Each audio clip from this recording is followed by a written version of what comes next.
بسم اللہ الرحمن الرحیم۔ آج ہم سورہ بقرہ آیت نمبر 37 سے ترجمہ اور تفسیر پڑھیں گے۔ سب سے پہلے ہم لفظی ترجمہ دیکھتے ہیں۔ فتلقى پس سکھلائے آدم علیہ السلام کو من ربہ ان کے رب نے کلمات چند کلمات، فتاب علیہ پس ان کلمات پر اللہ نے حضرت آدم علیہ السلام کی توبہ قبول کی۔ انہ هو التواب الرحیم، بے شک وہ اللہ رب العزت توبہ کو قبول کرنے والے اور رحم کرنے والے ہیں۔ قلنا اہبطوا منہا جمیعا، اللہ رب العزت فرماتے ہیں کہ ہم نے کہا اہبطوا اتر جاؤ تم، منہا اس زمین میں، جمیعا سارے کے سارے۔ فَإِمَّا يَأْتِيَنَّكُمْ پس بہرحال جب تمہارے پاس آئے، منی میری طرف سے ہدایت، ہدن ہدایت، فَمَن تَبِعَ ہدایا پس جو شخص پیروی کرے گا ہدایا میری ہدایت کی، فَلَا خَوْفٌ پس اس پر نہ تو کوئی خوف ہوگا، پس نہ خوف ہوگا، علیہم ان پر، وَلَا هُمْ يَحْزَنُونَ اور نہ ہی ان پر کوئی غم ہوگا۔ والذین کفروا اور وہ لوگ جنہوں نے کفر کیا، وکذبوا اور جھٹلایا، بآیاتنا ہماری آیات کو، اولئک اصحاب النار یہی لوگ آگ والے ہیں، ہم فیہا خالدون اور وہ اس آگ میں جہنم میں ہمیشہ رہیں گے۔ اب ہم اس کا مختصر سا مطلب اور اس کی مختصر سی تفسیر بیان کرتے ہیں۔ دیکھیں کل والے جو سبق تھا اس میں ہم نے پڑھا کہ اللہ رب العزت جو ہیں وہ حضرت آدم علیہ السلام اور اماں حوا سے ناراض ہو گئے کہ انہوں نے کیا ہے ایک درخت سے جو ہے کھا لیا تھا، جس درخت کے قریب جانے سے اللہ نے کیا کیا تھا، منع فرمایا تھا۔ تو اللہ نے کہا کہ وَقُلْنَا اهْبِطُوا بس ہم نے کہا کہ اتر جاؤ اور تمہارا باز جو ہے تمہارے باز کا دشمن ہے، تم زمین میں چلے جاؤ، وَلَكُمْ فِي الْأَرْضِ مُسْتَقَرٌّ وَمَتَاعٌ إِلَىٰ حِينٍ اور ایک مدت تک تم کیا ہے زمین میں رہو۔ تو یہ اللہ کی ناراضگی کے کلمات تھے، اور زمین میں اتارنا یہ بھی اللہ کی ناراضگی تھی کہ دیکھیں اللہ نے حضرت آدم علیہ السلام اور اماں حوا کو کیا ہے ایک نعمت دی ہوئی تھی جنت کے اندر، اور ایک پابندی لگائی ہوئی تھی، اس پابندی کو انہوں نے توڑ دیا تو حضرت آدم علیہ السلام سے غلطی ہوئی۔ تو اللہ یہی فرما رہے ہیں کہ اس غلطی کا ازالہ کیسے ہوا۔ فتلقى پس سکھلائے آدم علیہ السلام کو اللہ رب العزت نے چند کلمات۔ وہ چند کلمات کیا تھے؟ سورہ آل عمران میں ملتا ہے ربنا ظلمنا انفسنا وان لم تغفر لنا وترحمنا لنکونن من الخاسرین، اے ہمارے رب ہم نے اپنی جانوں پر ظلم کر لیا، ٹھیک ہے، وان لم تغفر لنا اگر آپ ہمیں معاف نہیں کریں گے، وترحمنا اور ہم پر رحم نہیں فرمائیں گے، لنکونن من الخاسرین تو البتہ ہم کیا ہو جائیں گے، نقصان اٹھانے والوں میں سے ہو جائیں گے۔ تو جب حضرت آدم علیہ السلام نے جو ہے یہ کلمات بار بار دہرائے اور رو رو کر اللہ سے معافی مانگی تو اللہ نے توبہ کو کیا کیا، قبول کیا۔ اور اللہ رب العزت جو ہے وہ توبہ کو قبول کرنے والے ہیں۔ یہاں اللہ اپنی صفت بھی بیان فرما رہے ہیں کہ بے شک اللہ توبہ کو قبول کرنے والے ہیں اور اپنے بندوں پر رحم کرنے والے ہیں۔ اور اسی طرح حدیث مبارکہ میں آیا فتابہ توبہ کے بارے میں کہ جو شخص کیا کرتا ہے، گناہ کرتا ہے اور پھر گناہ کے بعد اللہ سے معافی مانگ لیتا ہے، توبہ کر لیتا ہے، تو وہ ایسا ہو جاتا ہے کہ جیسے اس نے کبھی گناہ کیا ہی نہیں۔ لیکن کیا ہے، توبہ کرنے کی کچھ شرائط ہیں۔ وہ شرائط کیا ہیں کہ سب سے پہلے انسان سے جو غلطی ہوئی ہے، جو گناہ ہوا ہے، اس پر انسان کو ندامت ہو، شرمندگی ہو کہ یہ میرے سے غلط کام ہو گیا۔ پھر اس کے بعد جب وہ اللہ سے توبہ کرے، اللہ سے معافی مانگے، تو یہ ازالہ یعنی یہ اپنے آپ سے وعدہ کرے کہ یہ کام، یہ غلطی میں دوبارہ نہیں کروں گا، ٹھیک ہے، اس بات پر اللہ سے وعدہ کرے۔ اور پھر یہ گناہ کرتے ہوئے یا غلطی کرتے ہوئے اگر مخلوق میں سے کسی کا حق جو ہے وہ سلب ہوا ہے، کسی کے حق کو ختم کیا ہے، تو اس کا ازالہ کرے، اور اگر اللہ کے حق کو نقصان پہنچایا ہے تو اس کا بھی ازالہ کرے، تو پھر اللہ رب العزت اس کی توبہ کو کیا کر لیتے ہیں؟ قبول کر لیتے ہیں۔ اور عربی میں اس حدیث کے الفاظ ہیں التائب من الذنب کمن لا ذنب لہ،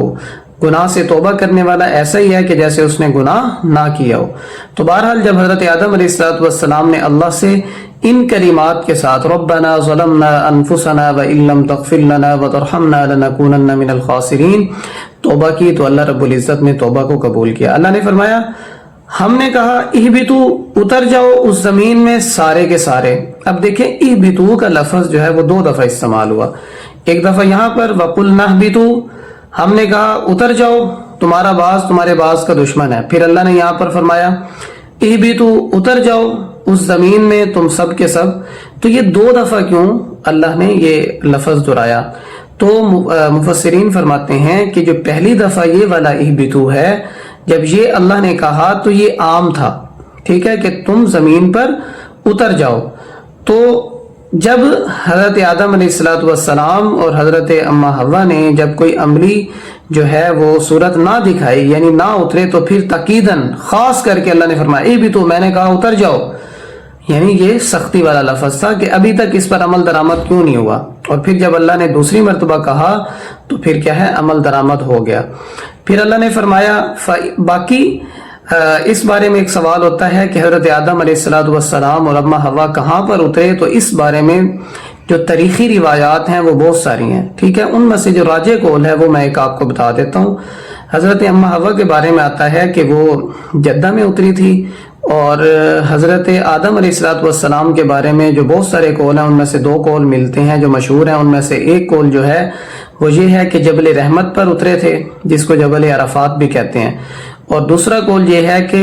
ایک پہاڑ تھا، ٹھیک ہے، جو آج کل اس جگہ کو سری لنکا کہا جاتا ہے، ورنہ پہلے وہ قدیم ہندوستان اسے کہا جاتا تھا، لیکن اس جہاں پر اس پہاڑی پر اترے تو اس کو کوہ آدم کے نام سے بھی پھر وہ مشہور ہو گیا۔ تو زیادہ مشہور قول یہی ہے کہ آپ سری لنکا میں اترے تھے، جس کو آج کل سری لنکا کہا جاتا ہے، ٹھیک ہے۔ بہرحال کسی حدیث میں اور قرآن مجید کی آیت میں اس بات کی وضاحت نہیں ہے کہ وہ زمین کے کون سے حصے پر اترے تھے، تاریخی روایات ملتی ہیں، اور ان میں سے جو راجح قول تھا وہ میں نے آپ کو بتا دیا۔ اللہ نے فرمایا فَإِمَّا يَأْتِيَنَّكُم مِّنِّي هُدًى، جب تم زمین پر اتر جاؤ گے، تو اب یہ جو آیت ہے یہ آدم علیہ السلام کے بارے میں بھی ہے اور آدم کی اولاد کے بارے میں بھی ہے، ابن آدم کے بارے میں بھی ہے۔ یعنی آدم علیہ السلام کو اللہ فرما رہے ہیں کہ میری طرف سے جو ہدایت تمہارے پاس آئے گی، اللہ کے احکامات آئیں گے، اللہ کی طرف سے جو آپ پر جو ہے صحائف اتریں گے، اگر ان کی آپ پیروی کریں گے تو پھر جو ہے اللہ رب العزت جو ہے آپ کو ہدایت دے دیں گے، ٹھیک ہے۔ اور یہی بات ابن آدم کے لیے بھی، قیامت تک آنے والے انسانوں کے لیے بھی، کہ جو بھی اللہ کے نبی پر ایمان لے آئیں گے اور جو نبی اللہ کی طرف سے پیغام لائیں گے، کتابیں لائیں گے، ان کی پیروی کریں گے، فمن تبعہ، تو بس وہ جو ہے ہدایت پر ہو جائیں گے۔ اور پھر جو ہدایت پر ہوں گے تو اللہ فرماتے ہیں کہ پس نہ تو ان پر کوئی خوف ہوگا اور نہ ہی وہ غمگین ہوں گے۔ اب ان پر کس چیز کا خوف نہیں ہوگا کہ قیامت والے دن اللہ کے عذاب کا، جہنم کا، پل صراط کا، یعنی جتنے بھی مشکل مراحل ہیں ان کے بارے میں ان پر کوئی خوف طاری نہیں ہوگا، ہیں، یعنی یہ مطمئن ہوں گے کہ ہم نے اللہ اور اس کے رسول کے احکامات کو مانا ہے، یعنی مستقبل کا کوئی خوف نہیں ہوگا، وَلَا هُمْ يَحْزَنُونَ، اور ماضی کے بارے میں کوئی غم نہیں ہوگا کہ اللہ نے جو ہمیں زندگی دی تھی وہ زندگی ہم نے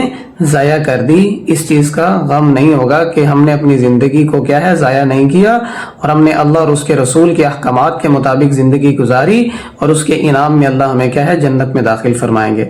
پھر یہ والی آیت جو ہے کفار کے بارے میں ہے، وَالَّذِينَ كَفَرُوا، بالکل آسان مطلب ہے اس کا کہ جن لوگوں نے کفر کیا، ٹھیک ہے، وَكَذَّبُوا، اور اللہ کی یاد کو جھٹلایا، اللہ کی بات کو جھٹلایا، تو یہ لوگ کیا ہیں، آگ والے ہیں، ہم فیہا خالدون، وہ اس میں ہمیشہ رہیں گے۔ تو یہاں پر ایک بات کی وضاحت ہے کہ جو مسلمان ہیں، جو مومن ہے، جو گناہ کبیرہ کا ارتکاب کرتے ہیں یا بہت زیادہ گناہ کرتے ہیں، تو اگر جو ہے قیامت والے دن ان کے گناہ زیادہ ہو گئے اور نیکیاں کم ہوئی، تو وہ صرف اور صرف جو ہے اپنی غلطی کی سزا بھگتنے کے لیے جہنم میں جائیں گے، لیکن ہمیشہ ہمیشہ کے لیے جنت جو ہے وہ مومن کے لیے بنی ہے، اور جو کفار ہیں ان کے لیے ہمیشہ ہمیشہ کے لیے کیا ہے؟ جہنم بنائی گئی ہے۔ وما علینا الا البلاغ۔ اگر آپ ہمارے چینل پر نئے آنے والے ہیں تو آپ سے ریکویسٹ ہے کہ چینل کو سبسکرائب کر دیں تاکہ روزانہ آنے والی جو ویڈیو ہے وہ آپ تک پہنچتی رہے، اور ہمارا جو ہے یہ ارادہ ہے کہ ہم اسی طرح لفظی ترجمہ اور تفسیر کے ساتھ پورے قرآن پاک تک جو ہے وہ ہم چلیں گے، پورے قرآن پاک کا لفظی ترجمہ اور تفسیر کریں گے۔ اللہ سے دعا ہے کہ اللہ جو ہے ہمیں اس کام میں جو ہے دوام دے اور ہمیں توفیق دے، اور ہم سے جو ہے یہ اپنا نیک کام جو ہے وہ لے لے۔ اور اگر آپ کو اس بارے میں کوئی سمجھ نہیں آتی، کسی آیت کا ترجمہ یا کسی مطلب کے بارے میں آپ کو کوئی سوال ہے، تو آپ جو ہے کامنٹ باکس میں پوچھ سکتے ہیں۔ وما علینا الا البلاغ۔